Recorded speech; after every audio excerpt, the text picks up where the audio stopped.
This morning we've been joined by Dr. Kojo Pumpuni Asante, who is Director Policy Engagement and Partnership at CDD Ghana. CDD is also part of CODEO. Join us, Dr. Asante. Good morning. Thank you very much for joining us. Good morning, Wilson, and good morning to all your listeners. Great. Just stay with us a minute. Let's listen to a bit of what transpired on Friday during the rerun of 19 polling stations at Ablekuma North, and then we'll get back to you. At the Ablekuma North constituency, now how Kumsen is on the floor.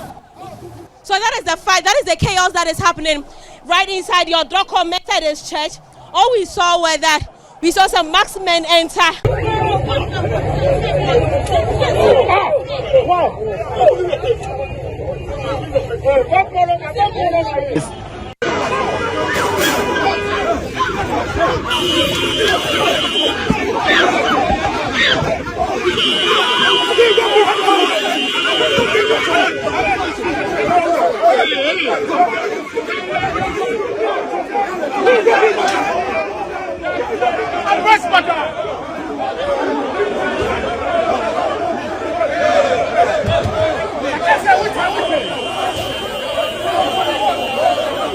Let's go. Where's your car? Commander.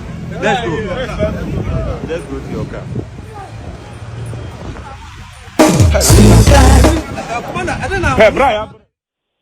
Okay, so that's what happened on Friday at the Ablekuma North constituency. 19 polling stations. And I've been going through your statement, the statement from CODEO, Dr. Kojo Asante. This is just 19 polling stations. Despite heavy police presence, this is what happened. Does this in any way tell you or give you confidence about our ability to deal with election-related violence? No, I think we have a fundamental problem. You would see that in our statement there are mainly three issues. I think you read a portion of the statement that addresses the first one, which is that if we want to begin to address this, then first of all, we have to make sure that people are held accountable for their actions. This idea that somehow under the cover of party, you can assault other citizens, you can beat other citizens. We are lucky. If this, and I saw a lot of the different videos that came out, if anybody had stepped on Madam Howard Kumsin's head, because these thugs were literally stamping on people, on the floor. If anybody had stepped on her head or stepped on somebody and the person had died, what would he have been saying? So I think that the first step to beginning to change course is that we have to have accountability. So that's one. And there's enough video evidence that shows people's faces and at different angles that we should be able to move quickly and apprehend these individuals, wherever they are. The second point is really the reaction from the parties themselves. I mean, having experienced all these for, over 30 years now, since in the Fourth Republic, by-election violence, election violence, produced so many victims. People have died, people have been maimed. We've had an opportunity to do a study across the country looking at vigilantes and the pain that it leaves behind when these things are done.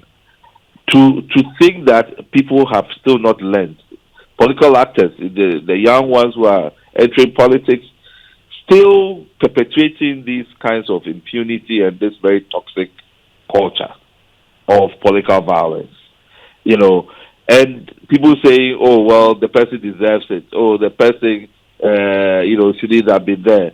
Then another person say, oh, well, we should also get our vigilantes mobilized so that we can deal with. And what will be the outcome of that kind of posture? These are supposed to be political parties whose main objective of setting up an organization is to aggregate our collective interests so that they can govern and help us, achieve our collective welfare and progress and stability in this country. And all they can think about is, how do I mobilize force to counter somebody else's force? So what is really the point of the political party now? Is it a criminal enterprise? Is it like it's just a criminal gang? What do you see? What do you see? So leaders have to examine their own actions and reactions. And I've been extremely disappointed with some of the statements. It seems like we don't learn anything at all in this country. And the last point, which is for me is the bigger point, is that in just recent months, we've seen the police basically stand aside while people have been maimed and beaten and so on. They literally just look on when this is happening. So is the police telling us that they can't be independent, they cannot do their job, and therefore, something else has to be done? Already people say, the police are not capable, we should bring the army and all of that.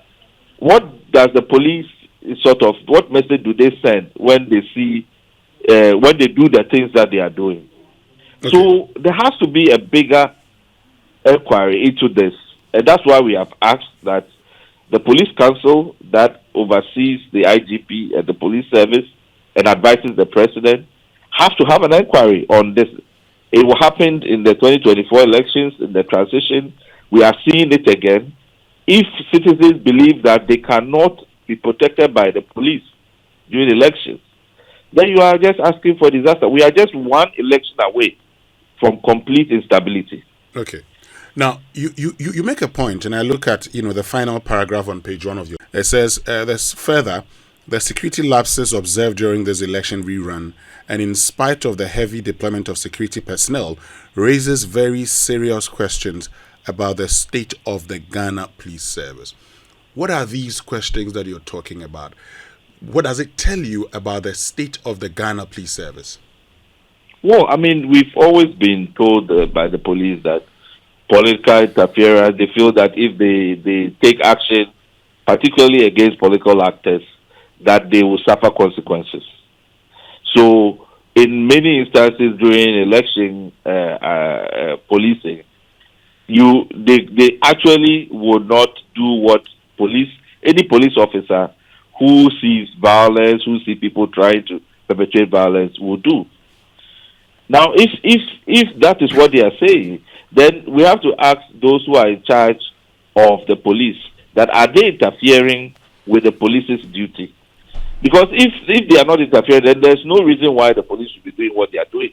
But we are now seeing persistently the police just say, hey, I'm not going to get involved, And after the fact, there's also no prosecution, people are not apprehended, people are not dealt with. And that is a very serious situation because we rely on the police to give us security.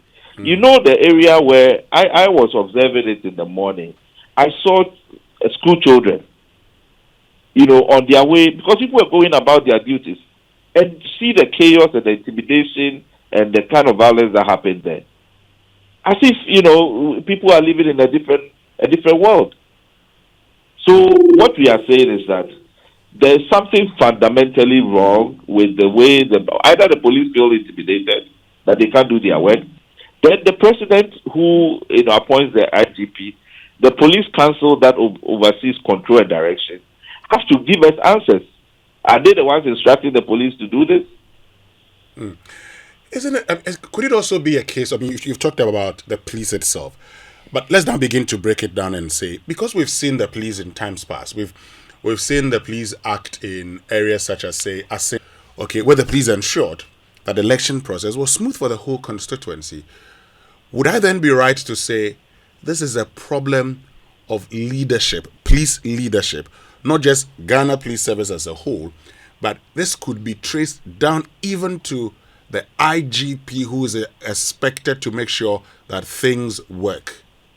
Well, I would like to find that out because I was in Assam North, and I can tell you, even though mostly it was peaceful, I saw vigilantes moving from place to place, and even when political actors, even MPs and so were asked that they are police officers, should not be armed and all of those things. I saw the buses full of vigilantes move from, and there were incidents that I was there. I mean, when they happened. Okay. Now, you also make the point earlier. You talked about the fact that these issues about, oh, this is more like it happened in the past and it should happen again. I mean, I know you deal with politicians a lot, but I thought we all went together to say enough of vigilantism.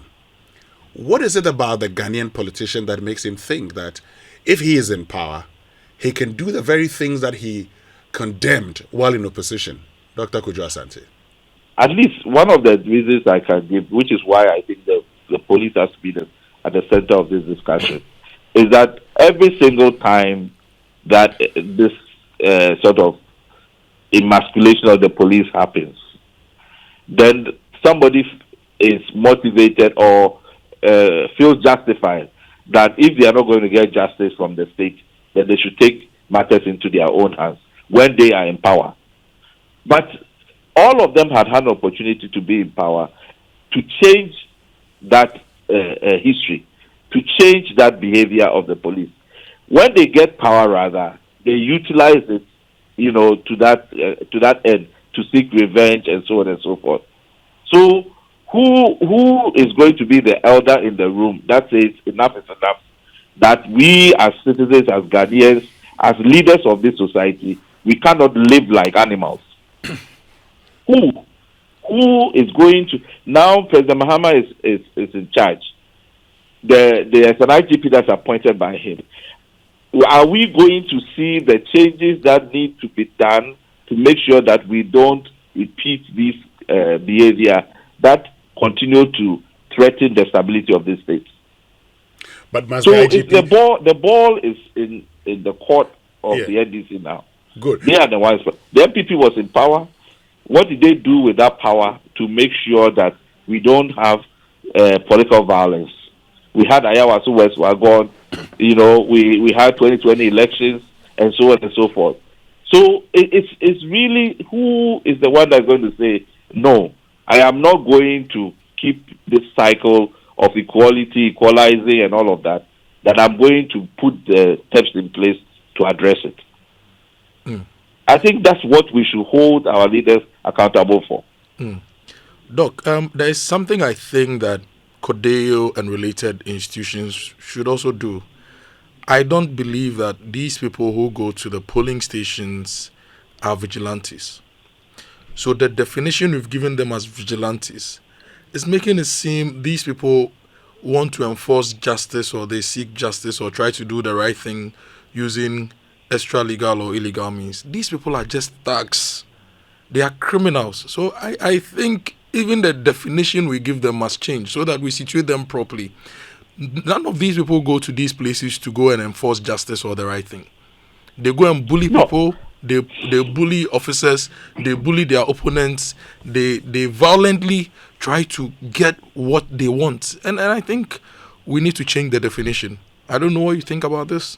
No, I mean, I don't have a problem with how we define it. Yes, it's important to put it in the right one. If the word vigilante has kind of been legitimized in a way, then maybe that's the wrong word to use. Because yes, but this is criminal, just pure criminal activity. But it's because it has a relation to party politics. That is structured. This is, as you say, 19 polling stations. What would have been more beautiful that, I don't know how many police officers were deployed there, but to make sure that citizens can go peacefully and go and cast their vote. Because what are these parties looking for? They want legitimacy. The person who wants to become MP of Ablekuma North wants the people to elect that person so that the person knows that he has his power from the people. Now, if you are creating an atmosphere where the people cannot even come and vote and cast and give you that legitimacy, then what is the point of the exercise? So yes, I agree with you that yes, but fundamentally, you see, let's say that as for the politician, they won't change. But at least there's nobody who has overwhelming force in this country than the security services of our country. And there's no force that can withstand the force of the security of the state. So how is it that just a couple of people can be going around and completely make police officers not able to act? It's not possible. So there's something fundamental that we have to address. And what all we are saying is that we have been doing this thing for over 30 years. One day we are not going to be lucky. One day we are not going to be lucky if we keep on this path. And it seems like, as for our political parties, they don't want to learn. Their first reaction is, oh, let's now also go and get our vigilantes. You know, and if people don't stop and think and do the right thing, this country, and I'm really calling on citizens across the country to not, leave the development of this state to just politicians. We all have to come out, call out, ensure that the change happens. Because when the violence happens, we are all, the innocent persons are going to be caught, in the violence. All right, Dr. Kojo Pumpuni-Asante, thank you very, very much for joining us as Director, Policy Engagement and Partnerships at CDD Ghana. We're glad that you made time to join us this morning. Thank you, Wilson. Great. So that's it. History, warned us that one day we will not be lucky. Mm-hmm. And on that day that we're not lucky, what it would mean is that we would destroy all that we've sought to build in the past 30 years. Yeah. And one thing I think the police service should be able to do by now, all the vehicles the thugs went in, they had number plates, didn't they? Of course. I'm sure the police on the ground took photos of that, or people captured photos of that. Find the owners of these vehicles, find the thugs. That's true. It's as simple as that. Find the owners of these vehicles, you find the thugs. Because like I always say, these people cannot afford to even buy the shoes they wear. So somebody funds them. Somebody organizes them. Let's start finding these people. Let's find them. Let's prosecute them. Let's name and shame them. You politicians come to us for jobs. Yeah. You come to us for jobs. You come to us to seek your mandates from us. And you want to do that violently? Like I need a job at Joy FM, and Winston and I are the two people coming for interviews at Joy. Then I organize my thugs to come and disrupt the process so that Joy will consider me for the job. Who does that? But you see, that is because we are pretending to practice a democracy where today people define politics as, doing whatever it takes to get into power.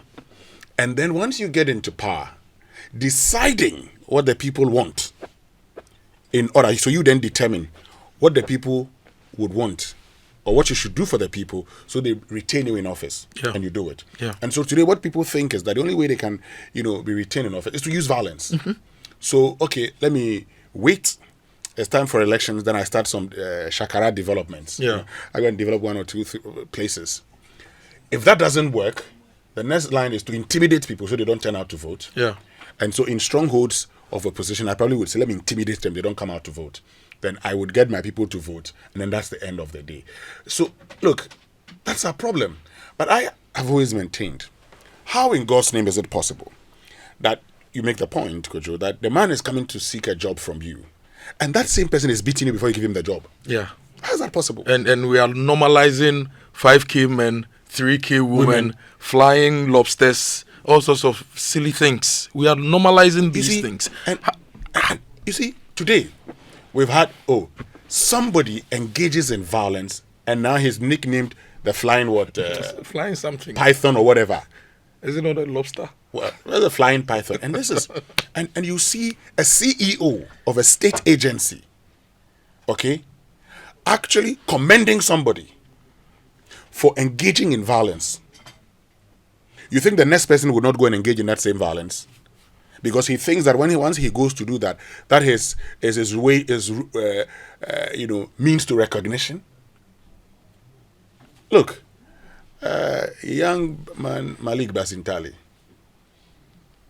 Look, today, you may be happy. Okay? Oh, flying python. Oh, this. Oh, 5K men, 3K women. Oh, we're not. When we misbehave and lose that democracy that we all have today, I have said it here before, that I would speak because I do not want the day that someone will say, you do not even speak enough. But when we lose this democracy, the people will look for the politicians first. And Kofi, you know the other thing. When I see these young men and women running after politicians, doing their bidding, especially during elections, it's usually shows me how successful the politicians are in managing the state. Because it was a Friday, right? Even the people voting, a lot of them had gone to work and they didn't have the time to come and vote. But you managed to organize people to come and do this. If you are creating jobs, better jobs, and these people have better things to do, they'll never do this silly thing that they did. So create jobs, put people in proper jobs, and you won't have these people following you. And if you created the right jobs, then the people would vote for you. You would not need these tax to do these things. So please, let's not normalize the 5K men, 2K women, Delta forces, this, that. It is not right. It is just backward. It's un-Ghanaian. We need to do better.